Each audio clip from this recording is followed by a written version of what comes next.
Hello everyone. I am presenting you a series of fundamental processes in which हम fundamental process के most of the topics को study करेंगे one by one in our upcoming lectures.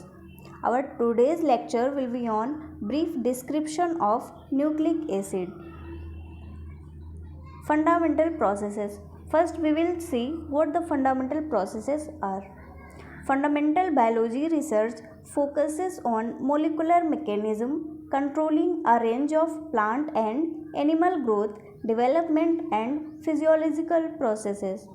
Fundamental process में जो भी research होती है उसका main focus molecular mechanism like animal growth, development and physiological processes पर होता है.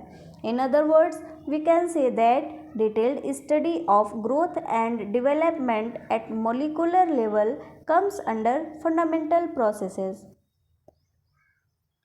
We will deal with the detailed study of nucleic acid, that is DNA, RNA, their structures, features and different forms. In this lecture, our main focus would be on structure and informations of nucleic acid. इस lecture में हम जो main focus हमारा होगा वो हमारा nucleic acid के structure and informations पर बेस्ड होगा. Have a look at what we will study in this particular lecture series. एक जो लेक्चर का मैं सीरीज़ लेकर आई हूँ फंडामेंटल प्रोसेसेस का, हम देखते हैं कि हम उसमें क्या क्या पढ़ेंगे और अपकमिंग लेक्चर्स में. We will also deal with the process of DNA replication, transcription, translation, mutation, recombination and various other cases related to fundamental process in our upcoming lecture. और जो भी टॉपिक इस स्लाइड में मेंशन किए गए हैं उनको अपने अपकमिंग लेक्चर्स में हम विद डिटेल उनका डिटेल स्टडी करेंगे. In this lecture we will study the nucleic acid. जो हमारा ये पर्टिकुलर लेक्चर है जिसमें कि हम आज डिस्कस करने जा रहे हैं उसका टॉपिक है हमारा न्यूक्लिक एसिड. इसमें हम न्यूक्लिक एसिड के स्ट्रक्चर फंक्शन के बारे में बात करेंगे. Nucleic acid. Let's see what the nucleic acid is. A complex organic substance present in living cells, especially DNA और RNA. Nucleic acid DNA and RNA का ही दूसरा नेम होता है. Nucleic acids are now known to be found in all life forms including within bacteria, archaea, mitochondria, chloroplast and viruses. Most of the living cells में DNA and RNA both as genetic material present होते हैं, but in case of viruses usually दोनों एक साथ में present नहीं होते.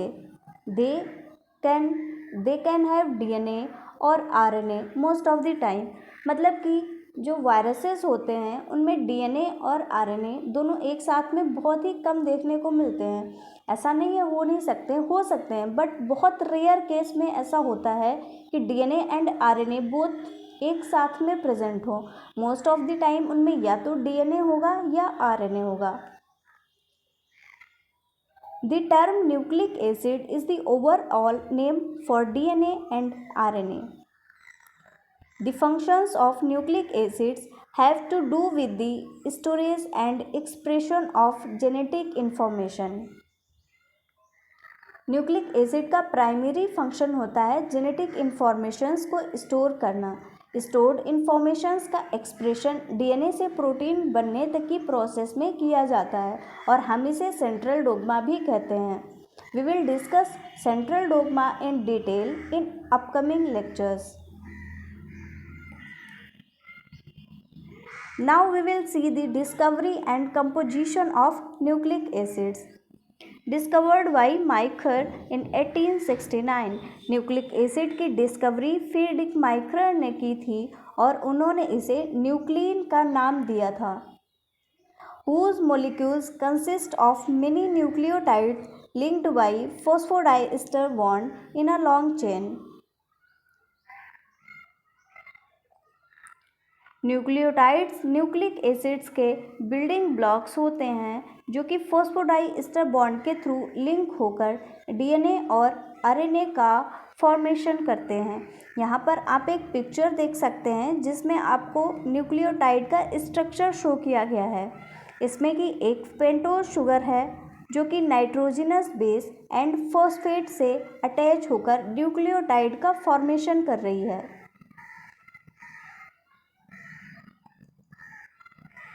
The basic component of biological nucleic acid is the nucleotide, each of which contains a pentose sugar, a phosphate group and a nitrogen base. Nucleic acid nucleotides से मिलकर बने होते हैं और ये न्यूक्लियोटाइड पेंटोज शुगर जो कि राइबोज या डीऑक्सीराइबोज हो सकती है और phosphate group and nitrogenous base से मिलकर बने हुए होते हैं। यहाँ पर आपको एक पिक्टोरियल व्यू शो किया गया है। इस पिक्चर में आप देख सकते हैं कि एक sugar molecule nitrogen base and phosphate group से जुड़ा हुआ है।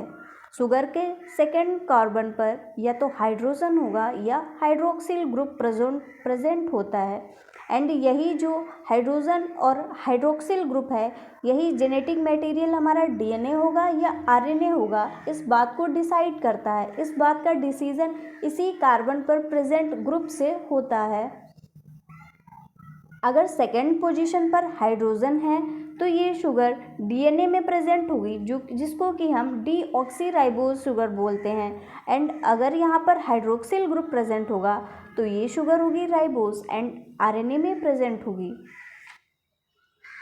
यहाँ पर ये भी दिखाया गया है कि कैसे न्यूक्लियोटाइड्स के मोनोमर एक दूसरे से जुड़कर फॉस्फोडाइएस्टर बॉन्ड का फॉर्मेशन कर रहे हैं।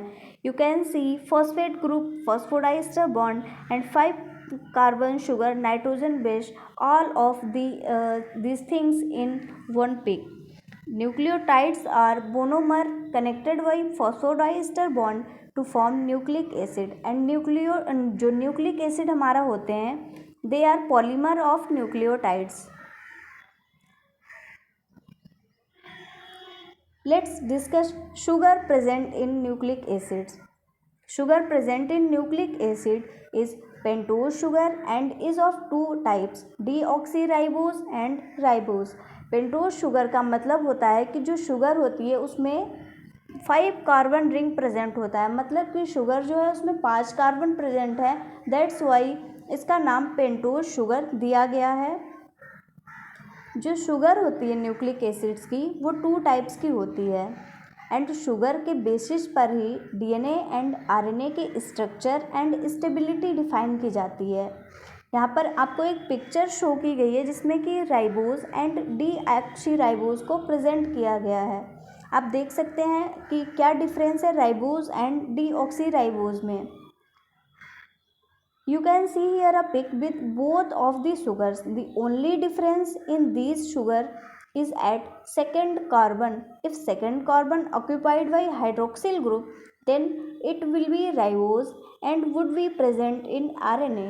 While on other hand, if second carbon have hydrogen, then it will be deoxyribose and it will form DNA. Presence and absence of hydrogen is also responsible for the stability of genetic material and is also the reason behind the more stability of DNA than RNA. Second position पे second carbon पर अगर hydrogen present होगा तो ये आपको ये जो DNA का हमारा स्ट्रक्चर होता है उसको स्टेबिलिटी प्रोवाइड करता है और अगर हाइड्रोक्सिल ग्रुप प्रेजेंट है तो मोस्ट ऑफ द टाइम ये स्ट्रक्चर की स्टेबिलिटी को कम कर देता है बिकॉज फ्री हाइड्रोक्सिल ग्रुप जो होता है वो किसी से भी इजीली बॉन्ड का फॉर्मेशन कर लेता है। That is the reason that RNA की स्टेबिलिटी डीएनए से बहुत कम होती है। इसीलिए हमारा जेनेटिक मटेरियल जो होता है वो भी डीएनए होता है, ना कि हमारा आरएनए, बिकॉज आरएनए की स्टेबिलिटी कम है एंड हमें जेनेटिक के इंफॉर्मेशंस को स्टोर करना है, उनका एक्सप्रेशन करवाना है और उन्हें एक जनरेशन से दूसरी जनरेशन में भी पास करना है, तो हमको ज़्यादा स्टेबिलिटी की ज़रूरत होगी। हमें ऐसा मॉलिक्यूल चाहिए होगा जो कि इजीली डिग्रेड ना हो, इजीली किसी से भी बॉन्ड का फॉर्मेशन ना करे। और ये जो सारी स्टेबिलिटीज़ होती हैं ये डीएनए में प्रेजेंट होती हैं just because of hydrogen present on second carbon. और इसीलिए हमारा जेनेटिक मटेरियल जो होता है वो डीएनए होता है, ना कि आरएनए होता है। Now come to the nitrogen bases. Nitrogenous base और nitrogen containing base is an organic molecule with a nitrogen that has the chemical properties of a base. As the name indicate, nitrogenous bases का nature basic होता है and इनमें nitrogen atom भी present होता है. The main biological function of a nitrogenous base is to bond nucleic acids together. Nitrogenous base के पास में lone pair of electrons होते हैं जो कि बॉन्डिंग में बहुत ही हेल्पफुल होते हैं. जो फॉस्फोडाइस्टर बॉन्ड का फॉर्मेशन होता है ये जस्ट बिकॉज ऑफ फ्री जो lone pair of electrons present होते हैं नाइट्रोजनस बेस के पास में, यही ये फॉस्फोडाइस्टर बॉन्ड का फॉर्मेशन करवाने में हेल्पफुल होते हैं. Nitrogenous bases are typically classified as the derivatives of two parent compounds pyrimidines and purines. जो हमारे मेन नाइट्रोजनस बेसेस होते हैं वो pyrimidines एंड प्यूरिन्स होते हैं. प्यूरिन्स में हमारा एडेनिन एंड ग्वानिन आते हैं एंड जो pyrimidines होते हैं उनमें एडेनिन ग्वानिन हमारा प्यूरिन में आता है एंड थाइमिन साइटोसिन जो है वो हमारा pyrimidine में आता है. एक और बेस जो कि यूरेसिल होता है वो भी हमारा pyrimidine में ही प्रेजेंट होता है जो कि आरएनए में पाया जाता है. यहाँ पर आपको एक पिक्चर शो की गई है जिसमें कि आप देख सकते हैं प्यूरिन एंड pyrimidine. प्यूरिन्स में एडेनिन एंड ग्वानिन आते हैं. एडेनिन ग्वानिन जो प्यूरिन्स होते हैं ये हमारे डबल रिंग जो होते हैं, इसमें रिंग्स जो होती हैं साइक्लिक रिंग्स वो डबल होती हैं. जो pyrimidines होते हैं उनमें आते हैं thymine, cytosine and uracil. Uracil mainly जो है हमारा वो आरएनए में प्रेजेंट होता है. यहाँ पर एक और पिक्चर आपको शो की गई है जिसमें कि आप देख सकते हैं नाइट्रोजनस बेसेस की बॉन्डिंग को यहाँ पे मेन रूप से दिखाया गया है. आप देख सकते हैं कि जो नाइट्रोजनस बेसेस होते हैं हमारे वो कैसे बॉन्ड बनाते हैं और कैसे बॉन्ड से एक दूसरे से जुड़े हुए होते हैं. यहाँ पर आप देख सकते हैं जो थाइमिन एंड एडेनिन है, एडेनिन थाइमिन से डबल बॉन्ड के थ्रू लिंक्ड होता है, जबकि जो ग्वानिन एंड साइटोसिन होते हैं ये ट्रिपल बॉन्ड से एक दूसरे से जुड़े होते हैं. That's why guanine and cytosine ज़्यादा स्टेबल होते हैं. और जो भी हमारा डीएनए होता है जिसमें guanine and cytosine that is GC, इसको हम जीसी बोलते हैं. और जीसी कंटेंट जिसमें हाई होता है वो स्टेबिलिटी को हमेशा इंक्रीज़ करता है. और उस स्टेबिलिटी के पीछे जो रीज़न होता है वो यही जो ट्रिपल बॉन्ड का फॉर्मेशन कर रहे हैं ग्वानिन और साइटोसिन, यही उसकी स्टेबिलिटी को इंक्रीज़ करता है.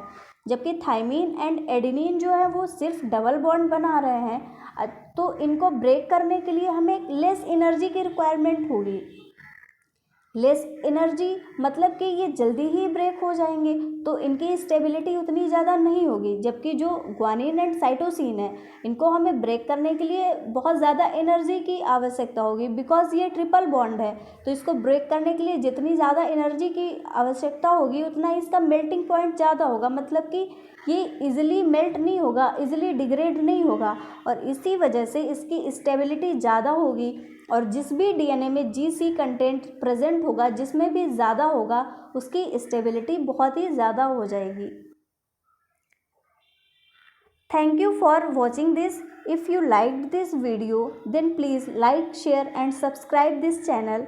बायोवर्स को आप लाइक, शेयर एंड सब्सक्राइब कर सकते हैं. एंड गाइज आप मुझे ये भी बता सकते हैं कि आप किसी भी टॉपिक पे जिस पे कि आप चाह रहे हैं कि मैं उस पर्टिकुलर लेक्चर को डिस्कस करूं, आप मुझे वो टॉपिक भी बता सकते हैं और मैं उस पर्टिकुलर टॉपिक पे आपको वीडियो बना के, आपको लेक्चर बना के एक्सप्लेन कर दूंगी.